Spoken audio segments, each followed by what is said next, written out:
Molly. The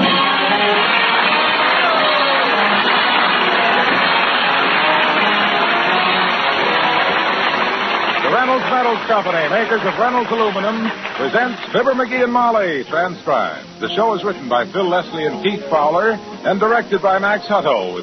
The telephone in a certain Wistful Vista home has rung 5 times this morning. That makes 6. Each time, the lady of the house has answered it and said, "No, there must be some mistake. We didn't lose the cat." "No, I'm sorry." It's quite a mystery, for there never has been a cat in the home of Fibber McGee and Molly.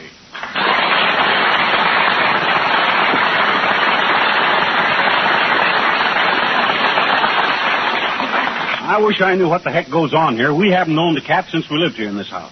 Well, not a live one anyhow. Huh? I'm not too sure about my silver fox coat, though. Oh. You just got a suspicious nature. That silver fox coat ain't cat, it's fox. Well, then why does Toops' dog always growl at it? You know, he tried to run me up a telephone pole last winter. He's probably just got a little foxhound blood in his background. Or in him somewhere. But that's not solving this cockeyed phone call, so I'm getting sick of it. Oh, dear, there it goes again. Ignore it. We'll just let it ring. Oh, we can't do that, Molly. Why not? Why? Might be somebody telling us our oil stock has gone up. We haven't got any oil stock. We haven't got a cat either, but people keep calling. I don't see what... I'll get it. Hello. No, we haven't lost a cat. And don't call back. Another one, huh? You know, this is the strangest thing. My gosh, I'm the last guy in town that people ought to call about lost cats. I haven't had the heart to own a cat since the tragic thing that happened to poor old Nathaniel, which I owned when I was a kid back in Peoria. I didn't know you had a cat named Nathaniel. I never told you about my pet cat, Nat, chasing the rat past my old Aunt Pat back in Peoria. You never did, dearie. Well, you lean back, Tootsie, and I will. You see, old Nat was a real tough cat who could give any tomcat tit for tat, but most of all, Nat hated rats. Sounds like a normal animal. One day, my Aunt Pat, who was plenty fat, put on her hat to go for a chat with a friend of hers named Trudy Platt. She stepped out our door on the welcome mat, and across the porch came old cat Nat chasing the rat and going like a bat.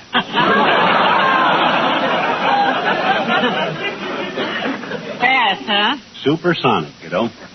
Well, sir, when my fat Aunt Pat saw Nat and the rat, she hollered scat and swung at the rat with her Sunday hat. She missed the rat, slipped on the mat, and dropped her hat, and down she sat on my pet cat Nat and squashed him flat.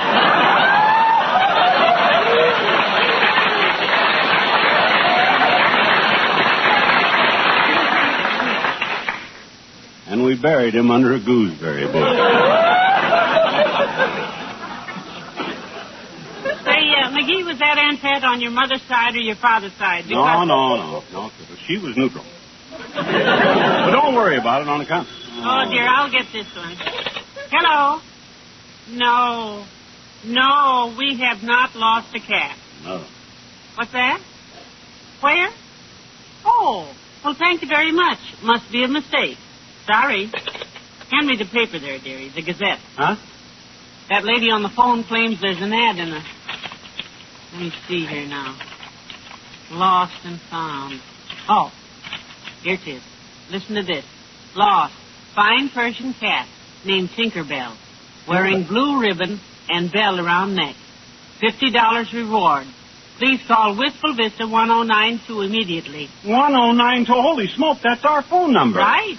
Them ink-stained idiots at the Gazette have done this to us. Give me that phone. By George, I'll hand them guys a few well-chosen remarks that'll melt the slugs in their linotypes. No, dearie, I'll handle this. You get too excited. Hello, operator. Get me the office of the Wistful Vista Gazette, you Mert? Oh, she's off today, is she? I told you should have let me call. Hello, Gazette. This is Mrs. McGee at Wistful Vista 1092. You ran an ad with our phone number that says we lost a cat, and people keep... What's that? Oh? Oh, I see. Very well. Goodbye. What'd they say? Well, they've already found the mistake, dearie. Yeah. The phone number was supposed to be 1902 instead of 1092, you see. And they're going to correct it in the afternoon edition. That's at 5 o'clock. Oh, fine. 5 o'clock. Doggone it, you're too polite with them guys, Molly. I got a notion to get down there and take this thing right straight to the printer's devil. Why the printer's devil? Because when I tell that guy where to go, I want him to feel at home. Them stupid old runner will be... Come in. Oh, it's the old time. Hello there, kids. I hear you lost a cat. Where'd you hear that? Tried to lost and found, Johnny. Had your phone number onto it. Well, it was our phone number, all right. That's what I thought, daughter, so I rushed right over here to get the details. Where'd you lose the cat? Where'd you lose it, huh? Where'd you lose it? We didn't lose it. The newspaper made a mistake, that's all. Oh, you still got it, eh? Well, where is it? Here, kitty. No. Here, kitty. No, Sister Old-Timer. We don't have a cat. We didn't lose a cat. We never did have a cat. We don't want a cat. Is that clear? Well, that's too bad, son. Cats is a very fine animal. Smart, too. I'll never forget what happened at our house one night when I was a kid, kids. Our little cat prevented a murder. My goodness, a murder. I had a cold that week, you see, and I was sleeping all alone in my room. Yeah? Just me and my little old cat. Uh-huh. About midnight, the door opened softly, and a shadowy figure crept slowly into the room. Yeah, my gosh. Tiptoed quietly toward my bed, leaned over my sleeping figure, and his two bony hands reached for my neck. Ooh. Heavenly days, how awful. While I snored peacefully on like a truckload of rock going through a crusher, he slipped a strong cord around my neck and was tying a knot into it when suddenly he stepped on the cat. Wow, woke you up, huh? Yep. Cat squall leapt into his back and dug his claws in. There was a cussing and a screaming and a screeching. I leapt up and turned on the light, and there on the floor, thrashing around like a stepped-on snake and bleeding freely through his clawed-up nightshirt, was Papa. Your father? What was he doing in the room? Trying to tie a bag of acidity onto my neck to cure my cold, daughter. Couldn't do it when I was awake. I was too strong for it. Yeah, but the murder, you said there was Cat took a look at Papa, jumped out of the window, and run up a 60-foot cottonwood tree. And that's how my little cat prevented a murder. A murder? Whose murder? His own. If Papa could have caught him, he'd have killed him.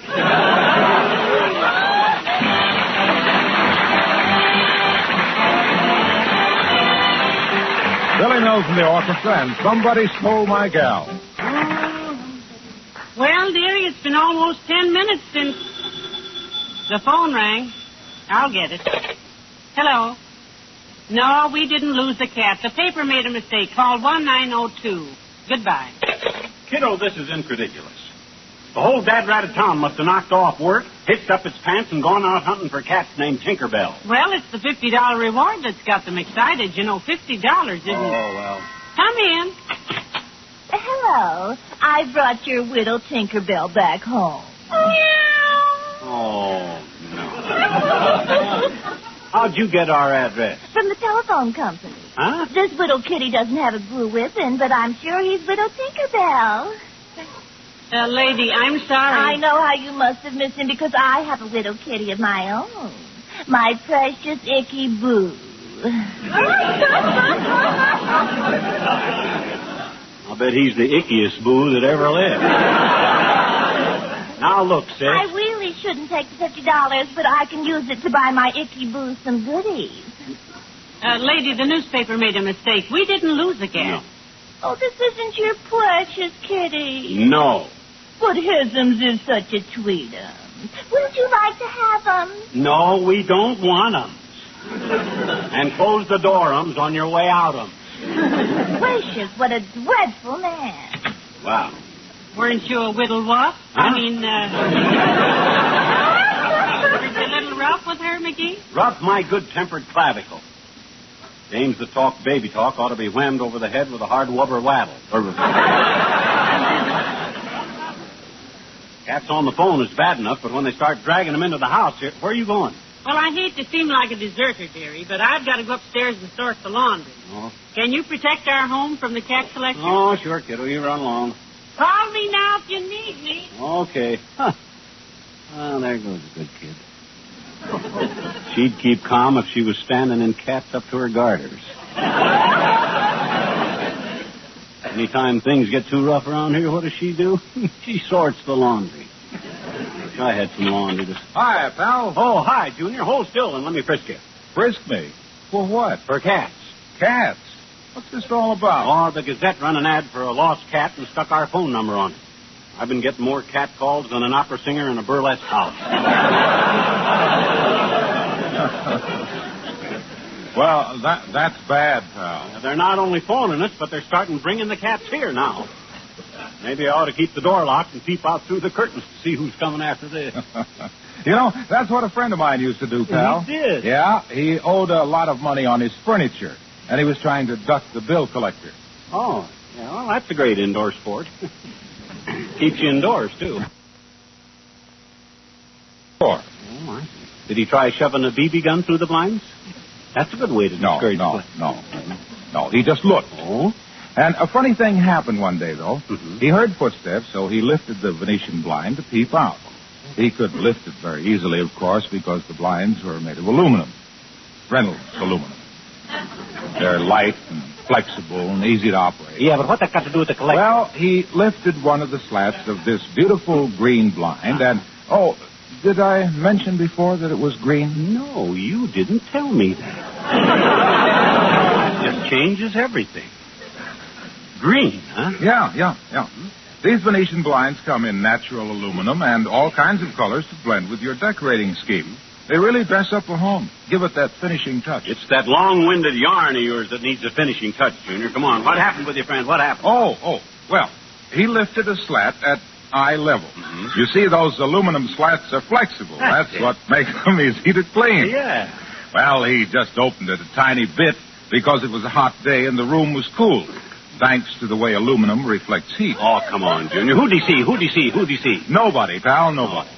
So he figured he'd imagined the footsteps, so he unlocked his door, it opened, and a collector handed him a bill for his furniture. But you said he didn't see anybody's head through the Venetian blinds, you said. He didn't, and he'll never forgive the furniture company for sending a midget bill collector. So long, pal.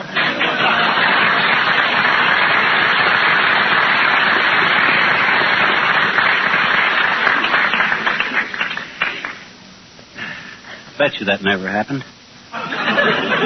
Bet you just made that up so he could blat his aluminum brains out about them blinds. That guy would go then. Well, here we go again. Hello. No, our cat didn't get lost. You get lost. This keeps up, I'll go out and sit on the back fence where there ain't so many cats. How many more times? Hello. We ain't lost. Oh, that was the door. Come in. Here's your cat, mister. Good old Tinkerbell. Now, that ain't my cat. And the $50 in nickels. I want to sound rich. That ain't my cat. Of course it's not your cat. I've got your cat right here. No. Oh, my God. That ain't Tinkerbell, you big cheater. It ain't got a blue ribbon. Don't call me a cheater, you little scamp. Mine's got a blue ribbon. I put it on myself. Now, You hear that, Jack? Now, wait a You minute. hear that, Jack? The kid admits he put the ribbon on that phony Tinkerbell. Now, this is Tinkerbell. No. Now, where's my money? Don't listen to him, mister. My Tinkerbell's better than his Tinkerbell. Mine's got a whole tail. No. Pipe down, both of you. Neither of them cats is my cat. I never had... They're not your cat. This is Tinkerbell. Lady, please, I never I had... saw them come in ahead of me, and I said to myself, that awful little boy and that terrible man are going to try to palm off those broken-down but cats lady- from the poor people who lost Tinkerbell, and I'm glad I found the real Tinkerbell, because heaven knows I can use the $50, what with my Lady- husband depriving us of bread and butter so he can buy a new fishing rod, and my oldest daughter needing her teeth fixed, which didn't come in straight when she was a little girl. She'll never get married if something isn't done about those Lady. teeth.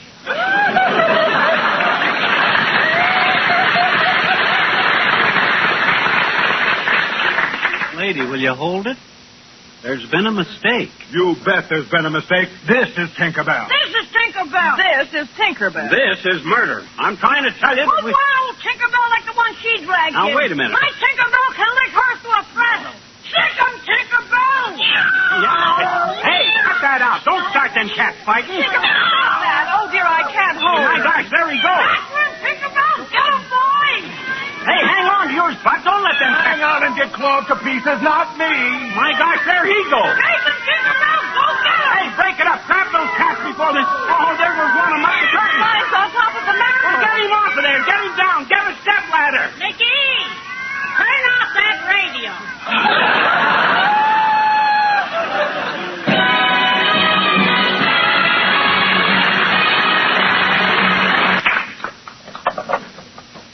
the ashtray over here. That's it. What a mess. There. The room looks all right now, though. I'm telling you, Molly, it was like a tornado went through here. I know. I just caught the tail end of it as I came down the stairs. I haven't seen such a collection of cats since that New Year's Eve night that Uncle Dennis drove the milk wagon through the front of the fish market.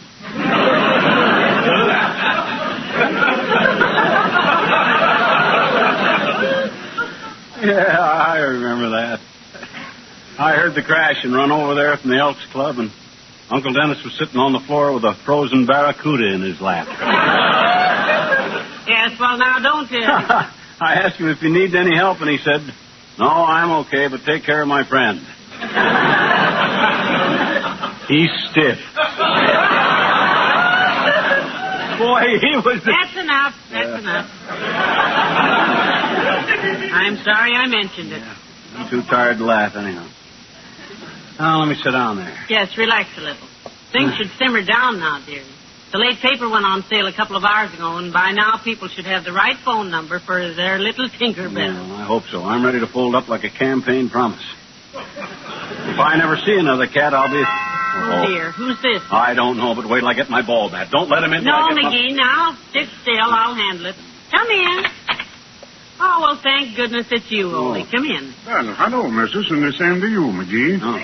Hi, Ole. Excuse me if I don't get up, boy. I'm beat.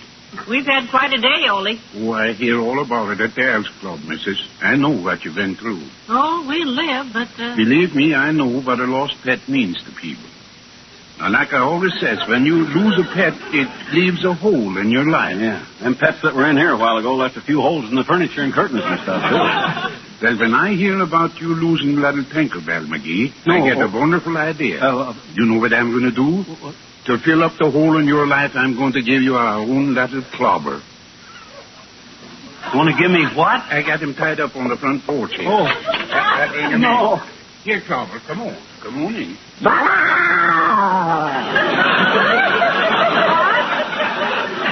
Oh, no, Ole. We... Holy smoke, look at that thing.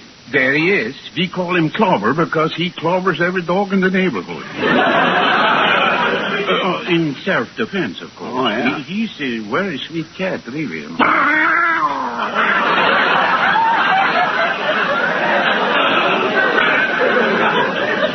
He keeps it well hidden, doesn't he? Hang on to that chain, Ole. Don't turn him loose in here. Yeah. He's just a little nervous with strangers. He's nervous. I'm scared. Hey, wait a minute. Is that the cat that Mort Toots told me about? The one your kids trapped last week at the city dump? Yes, I believe the children did find a sweet little homeless feller's home there. Sweet? Little?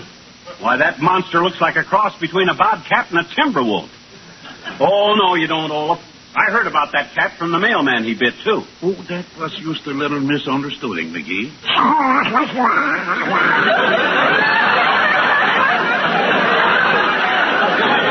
You see, Clobber, he thought the mailman was my Uncle Gus. He forgot Uncle Gus was laid up in bed. Was Uncle Gus sick? No, just cat bit, missus. Well, this must be the cat your wife told me about, Ole. The one that chased her into the coal bin with her arms full of laundry and kept her there till you turned the hose on him? Man, missus talks too much. Well, you don't want him then? No. Would you consider taking him if he come with a dowry, McGee? Maybe $10, say? I wouldn't have that monster if he was solid gold. No, sir. It was a good try, Ole, but no dice. Well, this is very discouraging. 17 houses I try already. I'm getting desperate, missus. For 3 days now, I get a phone call from her every afternoon. A phone call from who? My missus. She says when I get rid of Clobber, she comes back home. So long, both you fellas.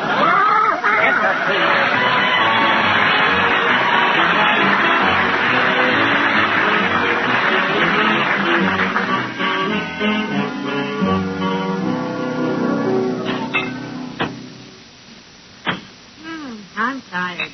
You want a glass of milk before we go up to bed, dear? No. Don't mention milk to me, kiddo, please. I've had all the cat talk I can stand.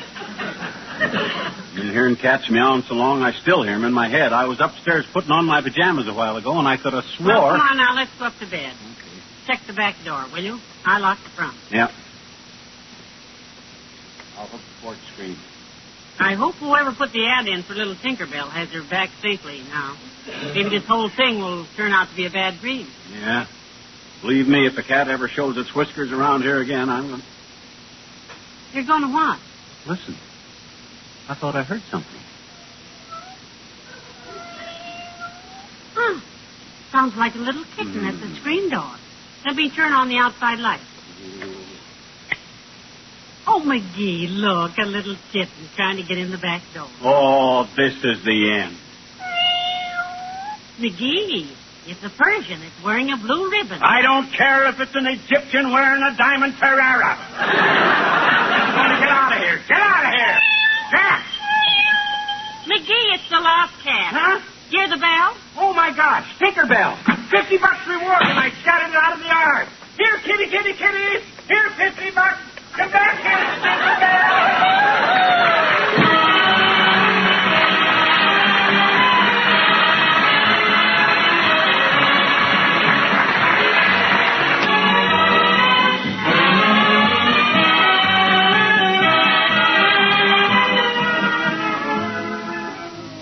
And you chased the cat all the way home and he ran under his own house before you could catch him. Yeah.